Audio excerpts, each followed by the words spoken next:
বিসমিল্লাহির রহমানির রহিম। আসসালামু আলাইকুম ওয়া রাহমাতুল্লাহ। প্রিয় দর্শক বৃন্দ, আজকের আলোচনায় আমরা কুরআনুল কারীমের সূরা বাকারার প্রথম দিকের কিছু আয়াত অর্থ ও সহজ ব্যাখ্যা জানব। আমি এখানে আয়াতগুলো আরবিতে তিলাওয়াত করব না, বরং কেবল বাংলা অর্থ ও সংক্ষিপ্ত তাফসীর আপনাদের সামনে তুলে ধরব। আসুন আমরা একসাথে কুরআনুল কারীমের শিক্ষা থেকে উপকৃত হওয়ার চেষ্টা করি। আলিফ লাম মিম। এই সেই মহাগ্রন্থ আল কোরআন, তাতে কোনো সন্দেহ নেই। যারা তাকওয়া অবলম্বন করে, এই কিতাব কেবল তাদের জন্যই পথপ্রদর্শক। যারা গায়েবের উপরে ঈমান আনে, যারা নামাজ প্রতিষ্ঠা করে, তাদের আমি যা কিছু দান করেছি তারা তা থেকে আমার নির্দেশিত পথে ব্যয় করে। যারা তোমার উপর যা কিছু নাজিল করা হয়েছে তার উপর ঈমান আনে, তোমার আগে অন্য নবীদের উপর যা কিছু নাজিল করা হয়েছে তার উপর ও সর্বোপরি তারা পরকালের উপর দৃঢ় বিশ্বাস রাখে এবং তাদের জন্য পরকালের কষ্টদায়ক শাস্তি রয়েছে। মানুষদের মাঝে কিছু লোক এমনও আছে যারা মুখে বলে আমরা আল্লাহ তাআলা ও পরকালের উপর ঈমান এনেছি, অথচ এরা কিন্তু মোটেই ঈমানদার নয়। ঈমানের কথা বলে এরা আল্লাহ তাআলা ও তার নেক বান্দাদের সাথে প্রতারণা করছে। মূলত এই কাজের মাধ্যমে তারা অন্য কাউকে নয়, নিজেরা নিজেদেরই ধোঁকা দিচ্ছে, যদি এ ব্যাপারে তাদের কোনো চৈতন্য নেই। এদের মনের ভেতরে রয়েছে এক ধরনের মারাত্মক ব্যাধি প্রতারণার কারণে। অতঃপর আল্লাহ তাআলা এদের সে ব্যাধি বাড়িয়ে দিয়েছেন। তাদের জন্য রয়েছে পীড়াদায়ক আযাব, কেননা তারা মিথ্যা বলছিল। তাদের যখন বলা হয় তোমরা এই শান্তিপূর্ণ জমিনে অশান্তি ও বিপর্যয় সৃষ্টি করো না, তখন তারা বলে না, আমরা তো হচ্ছি বরং সংশোধনকারী। জেনে রাখো, এরা হচ্ছে আসল বিপর্যয় সৃষ্টিকারী, কিন্তু তারা বিষয়টা বোঝে না। তাদের যখন বলা হয় অন্য লোকেরা যেমন ঈমান এনেছে তোমরাও তেমনি ভাবে ঈমান আনো, তখন তারা বলে হে নবী, তুমি কি চাও আমরাও নির্বোধ লোকদের মতো ঈমান আনি? জেনে রাখো, আসল নির্বোধ হচ্ছে এরা নিজেরাই, যদিও তারা এই কথাটা জানে না। মুনাফিকদের অবস্থা হচ্ছে তারা যখন ঈমানদারদের সাথে মিলিত হয় তখন বলে আমরা ঈমান এনেছি, আবার যখন একাকী তাদের শয়তানদের সাথে মিলিত হয় তখন বলে আমরা অবশ্যই তোমাদের সাথে আছি। ঈমানের কথা বলে ওদের সাথে আমরা ঠাট্টা করছিলাম মাত্র। মূলত আল্লাহ তাআলা তাদের সাথে ঠাট্টা করে যাচ্ছেন। আল্লাহ তাআলা তাদের অবকাশ দিয়ে রেখেছেন। তারা তাদের বিদ্রোহে উদ্ভ্রান্তরের ন্যায়ের ঘুরে বেড়াচ্ছে। এরা জেনে বুঝে হেদায়েত কিন্তু মোটেই লাভজনক হয়নি এবং এরা সঠিক পথের অনুসারীও নয়। এদের উদাহরণ হচ্ছে সে হতভাগ্য ব্যক্তির মতো অন্ধকারে আগুন জ্বালাতে চাইলে যখন তার গোটা পরিবেশটা আলোক উজ্জ্বল করে, তখন হঠাৎ করে আল্লাহ তাআলা তাদের কাছ থেকে আলোটুকু ছিনিয়ে নিলেন এবং তাদের তিনি এমন অন্ধকারে ফেলে রাখলেন যে তারা কিছুই দেখতে পাচ্ছে না। এদের অবস্থা হচ্ছে, এরা কানেও শোনে না, চোখেও দেখে না, মুখ দিয়ে কথাও বলতে পারে না। এরা সঠিক পথের দিকেও ফিরে আসবে না। অথবা এদের উদাহরণ হচ্ছে আসমান থেকে নেমে আসা বৃষ্টির মতো। এরা মাঝে রয়েছে অন্ধকার, মেঘের গর্জন ও বিদ্যুতের চমক। বিদ্যুতের গর্জন ও মৃত্যুর ভয়ে এরা নিজেদের কানে নিজেদের আঙুলগুলো ঢুকিয়ে রাখে। আল্লাহ তাআলা কিন্তু কাফেরদের সকল দিক থেকেই ঘিরে রেখেছেন। মনে হয় এখনই বিদ্যুৎ এদের চোখকে নিষ্প্রভাব করে দেবে। এই অবস্থায় আল্লাহ তাআলা যখন এদের জন্য একটু আলো জ্বালিয়ে দেন, তখন এরা তার মধ্যে চলতে থাকে। আবার যখন তিনি তাদের উপর অন্ধকার চাপিয়ে দেন, তখন এরা একটু থমকে দাঁড়ায়। অথচ আল্লাহ তাআলা চাইলে তাদের শোনার ও দেখার ক্ষমতা ছিনিয়ে নিতে পারতেন। সূরা আল বাকারার 21 থেকে 40 নম্বর আয়াতের মধ্যে আমরা কি শিখলাম? আল্লাহ বলছেন, হে মানুষ, তোমরা তোমাদের প্রভুর ইবাদত করো।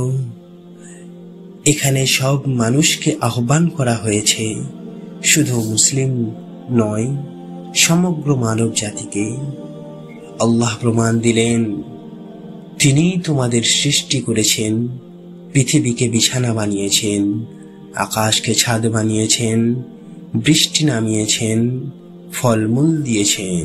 তাই যে সৃষ্টিকর্তা সব কিছু দিয়েছেন, অন্য কারো সাথে তাকে শরীক করা অন্যায়। আর আল্লাহ বলেন, যদি সন্দেহ হয় যে কোরআন আল্লাহর বাণী নয়, তাহলে চ্যালেঞ্জ হলো এর পর্যায়ের একটি সূরা বানানো যাবে না। যদি না পারো, আর কখনোই পারবে না, তাহলে আগুন থেকে বাঁচো, যার জ্বালানি মানুষ আর পাথর। এর মানে হলো কোরআনের অলৌকিকতা ও সত্যতা প্রমাণিত।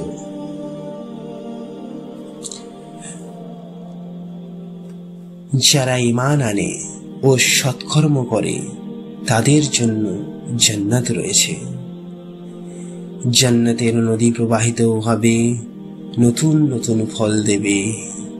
সেখানে থাকবে পবিত্র স্ত্রী ও সঙ্গী।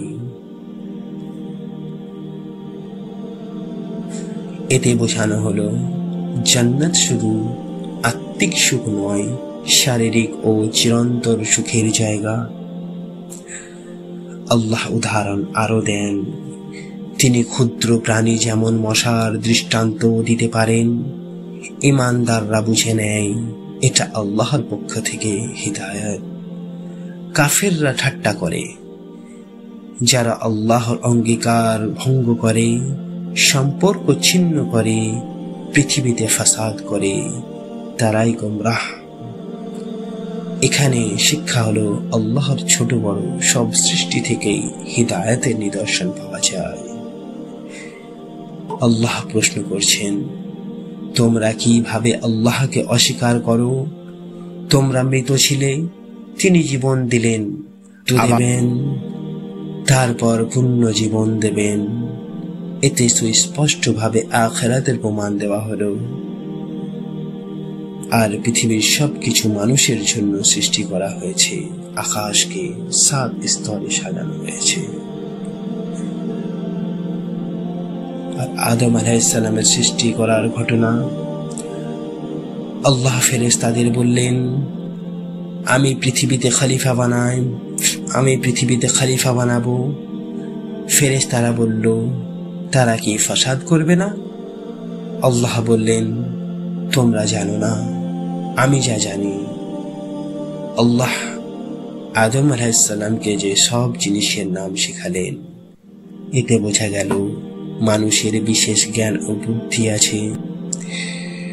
আল্লাহ ফেরেশতাদের আদমকে সাজদা করতে বললেন, সবাই করল, শুধু ইবলিস অহংকার করে অস্বীকার করল। কিন্তু একটু গাছের কাছে যেতে মানা করা হলো। শয়তান ধোঁকা দিয়ে তাদেরকে ভুল করল, ফলে পৃথিবীতে নামানো হলো। এখানে শিক্ষা হলো, অহংকার ইবলিসকে ধ্বংস করেছে, আর শয়তানের প্রলোভনে মানুষও ভুল করতে পারে। আদম আলাইহিস সালাম ভুল করার পর আল্লাহর কাছে দোয়া করলেন। আল্লাহ তার তওবা কবুল করলেন। আল্লাহ বললেন, যখনই আমার পক্ষ থেকে হিদায়াত আসবে, স্মরণ করবে, তার ভয় দুঃখ নেই। আর যারা অস্বীকার করবে তারা জাহান্নামে যাবে। শিক্ষণীয় হচ্ছে, ভুল হলে সাথে সাথে আল্লাহর কাছে তওবা করতে হবে। আল্লাহ বনি ইসরাঈলকে স্মরণ করালেন,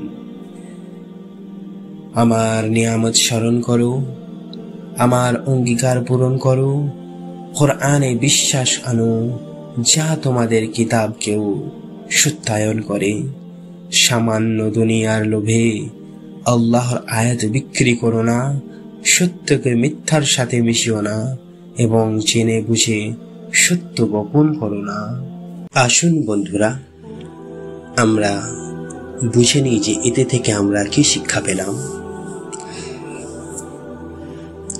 এখানে আল্লাহ মুত্তাকি বা পরহেজগার বৈশিষ্ট্য বলেছেন। তারা গায়েব বা অদৃশ্য জগতের ঈমান আনে, আল্লাহ, ফেরেশতা, জান্নাত, জাহান্নাম ইত্যাদি নিয়মিত নামাজ পড়ে, আল্লাহ দেওয়া সম্পদ থেকে খরচ করে, সব নবীদের গ্রন্থে বিশ্বাস করে এবং আখিরাতের হিসাবের দিনে দৃঢ়ভাবে বিশ্বাস করে। এরাই আসল সফল মানুষ। যারা একেবারে জেদ করে সত্য মানতে চায় না, তাদের অন্তর আল্লাহ মোহর মেরে দেন, ফলে সত্য শুনলেও প্রভাব পড়ে না, তারা আখিরাতে শাস্তি পাবে। এখানে আল্লাহ মুনাফিকদের কথা বলেছেন। বাইরে থেকে তারা মুসলমান সাজে, ভেতরে অবিশ্বাসী থাকে, কখনো মুসলিমদের কাছে অন্য রকম, আবার কাফিরদের কাছে অন্য রকম। তারা মনে করে বুদ্ধি করছে, কিন্তু আসলে মুনাফিকদের অবস্থা দুটি উপমায় বোঝানো হয়েছে। তারা আগুন জ্বালালো, কিন্তু আল্লাহ আলো নিভিয়ে দিলেন, অর্থাৎ সাময়িকভাবে তারা সত্যের আলো পায়, কিন্তু পরে অন্ধকারে হারিয়ে যায়। বজ্রপাত বৃষ্টি দেখে ভয়ে থাকে, আলো আসলে কিছুটা এগিয়ে আসে, আবার অন্ধকারে থেমে যায়, অর্থাৎ তারা দ্বিধাগ্রস্ত, কখনো ঈমান আনে, কখনো অস্বীকার করে। আলহামদুলিল্লাহ, আজ আমরা সূরা বাকারার কিছু আয়াত অর্থ ও সহজ ব্যাখ্যা জানলাম। কোরআন শুধুই মুসলমানদের জন্য নয়, বরং সমস্ত মানব জাতির জন্য হেদায়েত ও আলো। আশা করি আপনারা সবাই এই শিক্ষাগুলো থেকে উপকৃত হবেন এবং নিজের জীবনে তা প্রয়োগ করার চেষ্টা করবেন।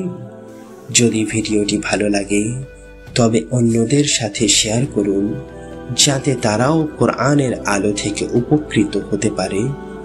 আল্লাহ আমাদের সবাইকে সঠিক পথে চলার তৌফিক দিন। আসসালামু আলাইকুম ওয়া রাহমাতুল্লাহ।